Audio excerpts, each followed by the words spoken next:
Bienvenidos a Historias de Giorgio Parlani. Hoy nos vamos a sumergir en un personaje de Marvel, un villano peculiar, un tipo con un nombre, un nombre un tanto curioso, Mandrill. Sí, la verdad es que el nombre no suena muy amenazador, ¿verdad? Más bien parece el nombre de un peluche. Sí, exacto, como un monito de esos que se abrazan. Mm. Pero no te dejes engañar por el nombre, porque Mandrill es un villano de cuidado, de los que te dejan huella.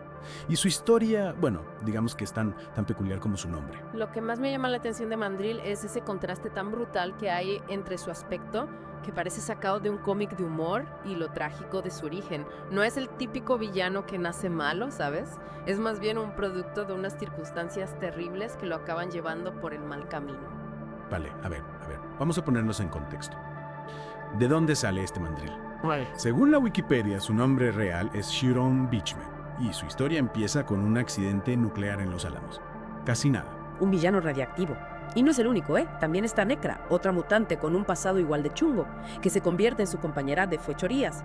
Imagínate, dos chavales marginados desde la cuna, rechazados por la sociedad, por culpa de sus mutaciones. Espera.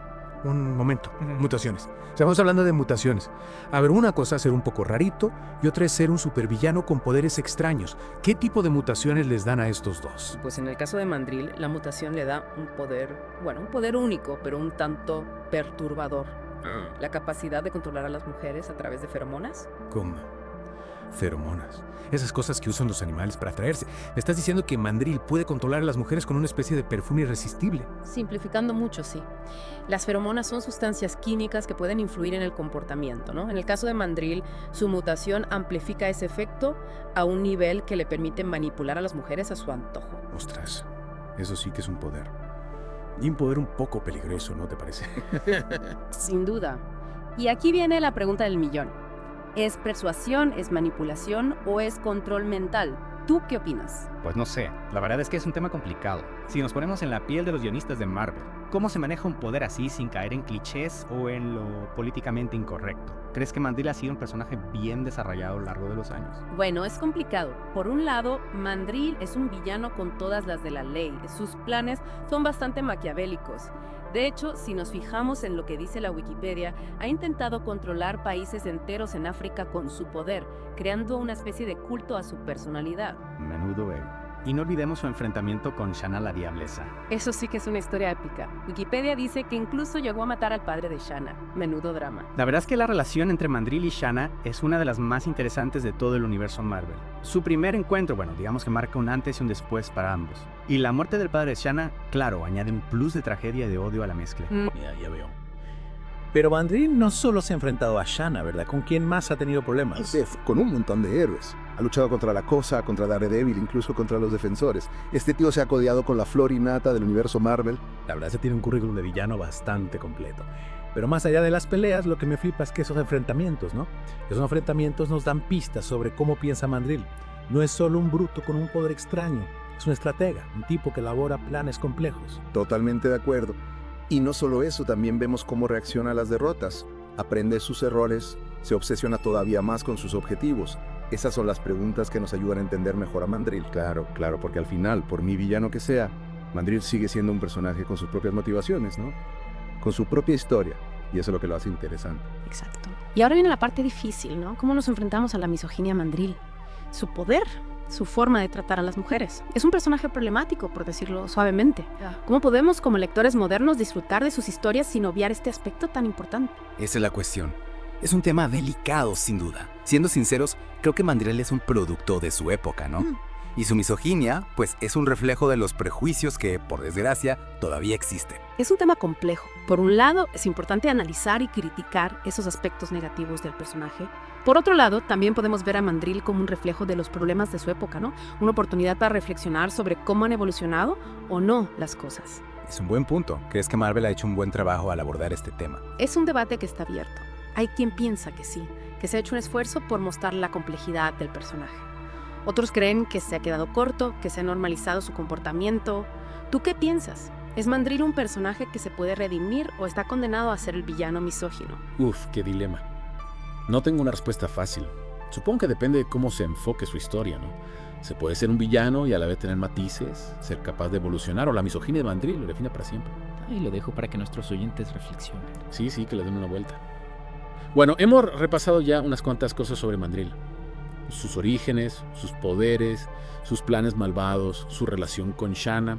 Y esto no ha hecho más que empezar. Exacto.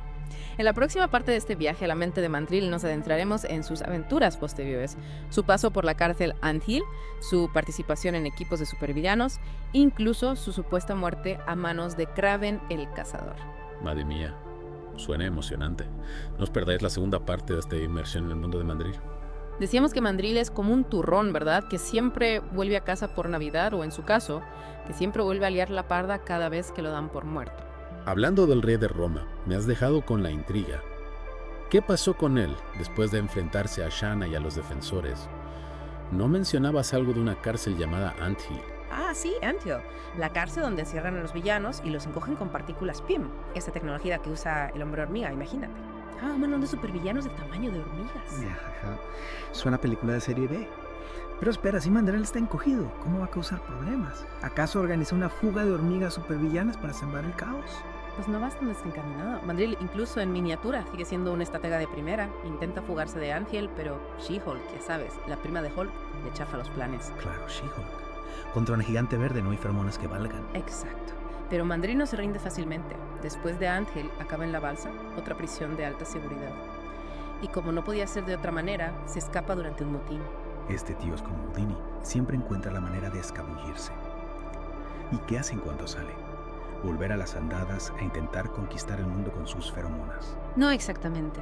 En esta ocasión se unía a un equipo de villanos liderado por Crossfire, un maestro del control mental.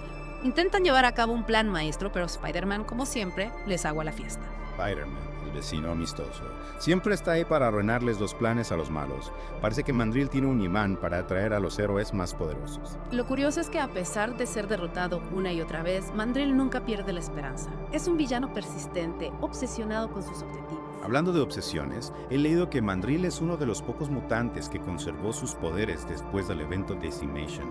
¿Me puedes refrescar la memoria? ¿Qué pasó exactamente en Decimation? Claro.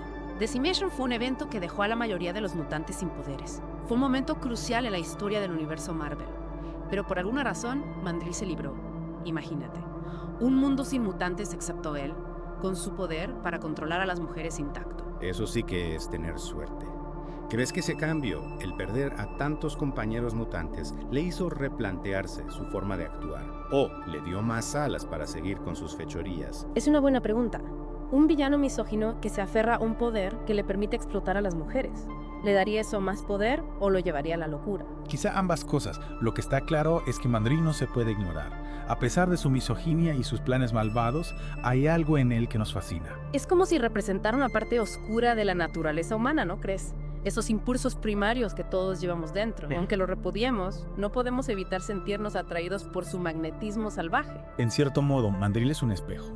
Nos refleja nuestras propias debilidades, nuestros miedos, y al enfrentarnos a él, nos enfrentamos a una parte de nosotros mismos que preferiríamos no ver. Me gusta esa reflexión. Nunca pensé que un personaje como Mandrill pudiera dar pie a este tipo de pensamientos. Lo bueno de los cómics es que a menudo los personajes más extravagantes son los que nos obligan a pensar, a cuestionarnos nuestras propias creencias. Y sin duda, y Mandrill cumple ese papel a la perfección. Volviendo a su historia, ¿qué más podemos destacar? Ha tenido otras aventuras memorables. Por supuesto. Después de Decimation, Mandrill se une a la Organización de la Capucha, un sindicato de supervillanos que operan en un mundo del Hampa. La Capucha. Otro villano con un nombre peculiar. ¿Y qué hacen juntos? Golpes de Estado. Dominación mundial. Bueno, no llegan tan lejos. Pero se enfrentan a los nuevos Vengadores, que en ese momento se oponen a la ley de registro de superhumanos. Mandrill usa sus feromonas para sembrar el caos entre los héroes, pero al final el Doctor Extraño lo derrota. El Doctor Extraño, el maestro de las artes místicas. Supongo que ni las feromonas de Mandrill pueden competir contra la magia. Espera, has mencionado la ley de registro de superhumanos. Mandrill estuvo involucrado en la guerra civil superheroica. Efectivamente. La guerra civil dividió a la comunidad superheroica en dos bandos, los que apoyaban la ley y los que se oponían. Mandrill, fiel a su estilo, se unió al bando que le ofrecía más beneficios. Típico de él, siempre buscando sacar tajada. ¿Y qué pasó con él después de la guerra civil? Se retiró a una isla paradisíaca con un harén de mujeres controladas por feromonas.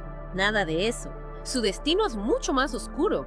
Alyosha Kravinov, el hijo de Kraven el cazador, lo captura y lo encierra en un zoo de superhumanos. ¿Cómo de superhumanos? ¿Oh? Eso suena horrible. ¿A quién se le ocurre semejante idea? Kraven y su hijo estaban obsesionados con cazar a los seres más poderosos del mundo, y Mandrill, con su aspecto simiesco y sus poderes, se convirtió en una presa irresistible. De villano todopoderoso a atracción de feria. ¡Qué humillación! Y su mala suerte no acaba ahí. Durante la gran cacería organizada por Kraven, Mandrill es atacado por Punisher, el justiciero implacable. Punisher, el que no duda en acabar con sus enemigos. Sobrevive Mandrill a ese encuentro. La verdad es que no está claro. Punisher le da una paliza brutal, dejándolo tuerto y gravemente herido. Madre mía, le dio para el pelo. ¿Y qué pasa después? Muere. Se escapa. Su destino final es un misterio. Durante la invasión Skrull, se ve a Mandrill entre los prisioneros que escapan de la balsa.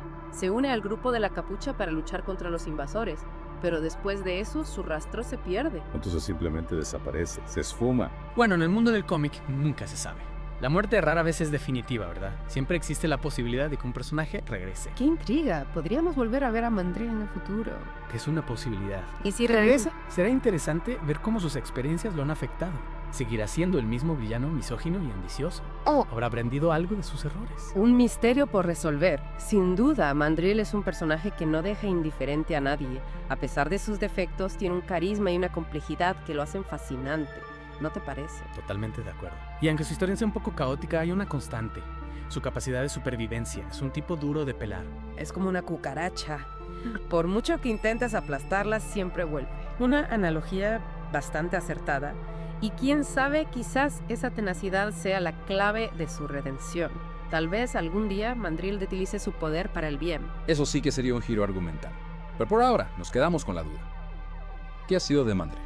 Volveremos a verlo. Solo el tiempo lo dirá. Y ahora, si te parece, pasemos a otro aspecto clave en la historia de Mandrill. Su relación con Nekra. Hablábamos de Nekra, ¿verdad? La mutante con aspecto de vampiresa. Una pareja peculiar, sin duda. Ella, la femme fatale, y él, el maestro de la seducción. Pero, ¿hasta qué punto era profunda su conexión? ¿Eran solo compañeros de crimen o había algo más entre ellos? Pues por lo que he leído, su vínculo iba mucho más allá de una simple alianza. Compartían un pasado traumático, un sentimiento de rechazo por parte de la sociedad que los unió desde niños. Exacto. En la Wikipedia se describe cómo fueron atacados por una turba que los consideraba monstruos. Imagina el horror. No me extraña que desarrollaran un profundo resentimiento hacia el mundo. Si me llega a pasar a mí, también me vuelvo villano. Ese ataque fue un punto de inflexión para ambos. El odio, la violencia desatada por la turba, desencadenó sus poderes mutantes. Fue como si el trauma se transformara en una fuerza destructiva. Es una imagen poderosa. Dos jóvenes marginados, perseguidos por ser diferentes, que de pronto descubren que tienen habilidades extraordinarias. ¿Cómo no iban a usar ese poder para vengarse? La tragedia de Mandrill y Nekra es que su potencial para el bien fue corrompido por el dolor y la rabia. En lugar de usar sus dones para ayudar a otros, se dejaron consumir por la sed de venganza. Es como si el accidente no solo hubiera afectado a sus cuerpos, sino también a sus almas. Se convirtieron en una especie de reflejo distorsionado de la humanidad. Una advertencia sobre los peligros del odio y la intolerancia. Y lo más triste es que, a pesar de su conexión, su historia termina en tragedia. Nekra muere a manos del Segador, un enemigo implacable. ¿Y cómo reacciona Mandrill? ¿Cómo se toma la pérdida de su compañera? Con furia. Intenta vengarse del Segador, pero fracasa. Es un momento de profunda vulnerabilidad para él, un recordatorio de que, a pesar de su poder, sigue siendo humano. Es casi poético, ¿no? Un villano que se cree invencible, capaz de controlar a las mujeres con un simple gesto, pero que se derrumba ante la pérdida de la única persona que realmente lo entendía. Esa dualidad es lo que hace a Mandrill tan fascinante. Es un ser complejo, lleno de contradicciones, capaz de lo mejor y de lo peor. Y eso nos lleva a la pregunta final. ¿Cómo debemos juzgar a Mandrill? ¿Es un monstruo sin corazón o una víctima de las circunstancias? ¡Qué pregunta! Es fácil condenarlo por sus actos, ¿no? Por su misoginia, por su sed de poder. Pero también es importante entender las fuerzas que lo moldearon, el dolor que lo empujó por el camino de la oscuridad.